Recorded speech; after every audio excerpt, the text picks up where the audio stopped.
अगर तुम्हें किसी की सफलता देखकर दिल में चुभन होती है, अगर किसी और की तरक्की तुम्हारी रातों की नींद छीन लेती है, तो शायद आज श्री कृष्ण तुम्हें एक गहरा सच समझाना चाहते हैं। क्या सच में हमें दूसरों से जलना चाहिए, या फिर ये जलन एक संकेत है कि भगवान तुम्हें तुम्हारी असली ताकत दिखाना चाहते हैं?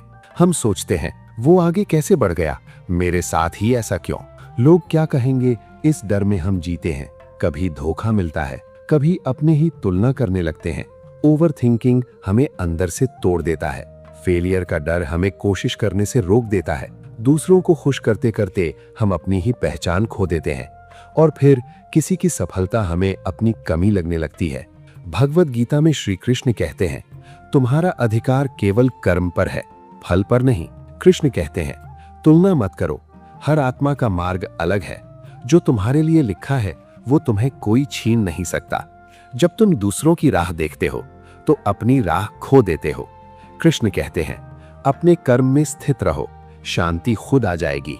एक लड़की थी, उसकी सहेली हर परीक्षा में टॉप करती थी, सब उसकी तारीफ करते थे। धीरे धीरे उसके दिल में जलन आने लगी। वो मुस्कुराती थी पर अंदर से टूट रही थी।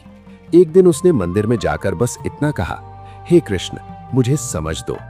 उस पल उसे एहसास हुआ, दूसरों की रोशनी उसकी रोशनी को कम नहीं करती। उस दिन बदलाव शुरू हुआ। कंपैरिजन कॉन्फिडेंस बन गई, जेलसी इंस्पिरेशन बन गई, फियर करेज बन गया, डाउट फेथ बन गया। उसे समझ आया, दूसरों की सफलता प्रेरणा है, प्रतियोगिता नहीं। जब तुम खुद पर ध्यान देते हो तो जलन खत्म हो जाती है और आत्मविश्वास जन्म लेता है। याद रखो, जब तुम सच्चे मन से कर्म करते हो, कृष्ण तुम्हारे भाग्य को संवारते हैं। दूसरों की सफलता तुम्हारा नुकसान नहीं है। भगवान ने हर किसी के लिए अलग समय तय किया है। तुम्हारा समय भी आएगा, और जब आएगा तो कोई रोक नहीं पाएगा।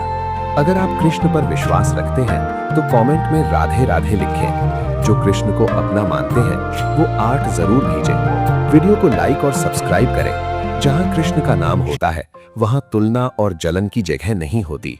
जय श्री कृष्ण। राधे राधे।